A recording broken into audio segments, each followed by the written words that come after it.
ఏంది టమాటా కథ?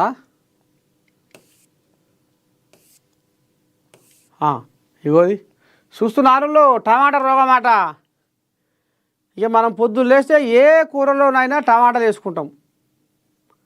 దొండకాయ వండుకున్నా, బెండకాయ వండుకున్నా, చిక్కుడుకాయ వండుకున్నా, ఆలుగడ్డ వండుకున్నా, అరొకదాన్ని టమాటా వేసుకుంటాం. ఆఖరికి నీసు కౌసులో కూడా ఆ నీసులు వేసుకుంటాం. అది మన చికెన్లో మటన్లో కూడా టమాటా వేసుకుంటారు. ఇక అటువంటి టమాటా రోగం వస్తుందట మధ్యప్రదేశ్లో. ఏందో ఒకసారి చూద్దాం. మధ్యప్రదేశ్ రాష్ట్రంలో టమాటా వైరస్ రూపంలో ఓ కొత్త ఆరోగ్య సంక్షేమం తల్లిదండ్రులను తీవ్ర ఆందోళనకు గురి చేస్తుంది. ప్రధానంగా పాఠశాలలకు వెళ్ళే చిన్నారులే లక్ష్యంగా ఈ వైరస్ శరవేగంగా వ్యాపిస్తుండడం కలకలం రేపుతుంది. ఆగస్టు, సెప్టెంబర్ నెలల వ్యవధిలోనే భోపాల్, ఇండోర్, జబల్పూర్ వంటి ప్రధాన నగరాల్లో 200కు పైగా కేసులు వెలుగు చూడడం పరిస్థితి తీవ్రతను తెలియజేస్తుంది. వైద్యులు దీనిని హ్యాండ్ ఫుట్ మౌత్ డిసీజ్ రకంగా గుర్తించారు. ముఖ్యంగా 6 నుంచి 13 సంవత్సరాల వయసున్న పిల్లలలో ఈ వ్యాధి ప్రభావం అధికంగా కనిపిస్తుండగా రాష్ట్ర వ్యాప్తంగా 50కి పైగా పాఠశాలల్లో క్లస్టర్ కేసులుగా ఇది బయటపడింది.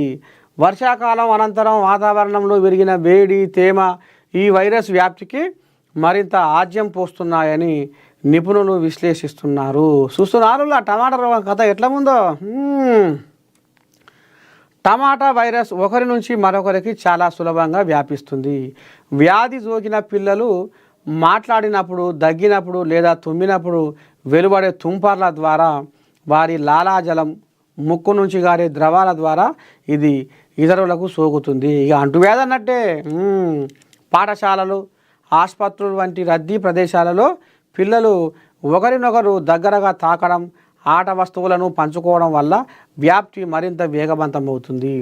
2022లో తొలిసారిగా కేరళలో టమాటా ఫ్లూ పేరుతో వెలుగులోకి వచ్చిన ఈ వ్యాధి ఆ తర్వాత ఢిల్లీ, ఉత్తరప్రదేశ్ రాష్ట్రాల్లోనూ తన ప్రభావాన్ని చూపింది.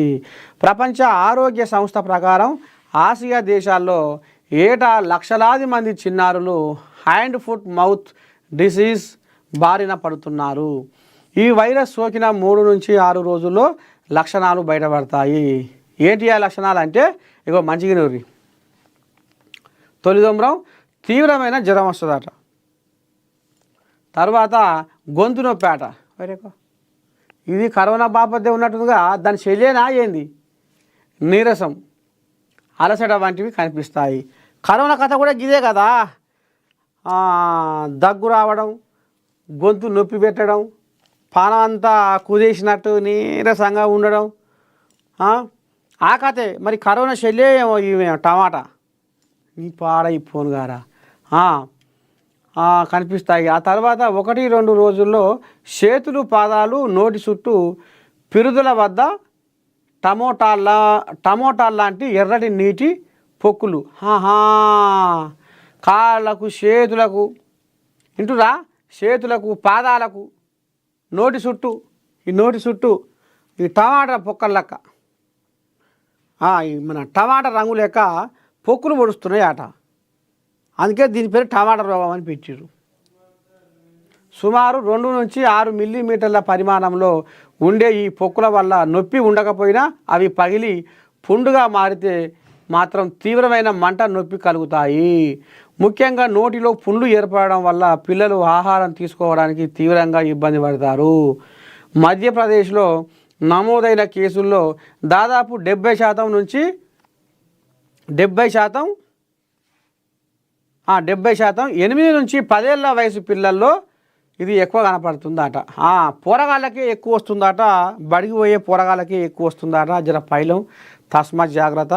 ఇక మరి అది ఒక్కరికి వస్తే ఇంకా 10 మందికి అంటుకుంటుంది. ఆ 10 మంది 20, 20, 50, 50, 100, 100, 500.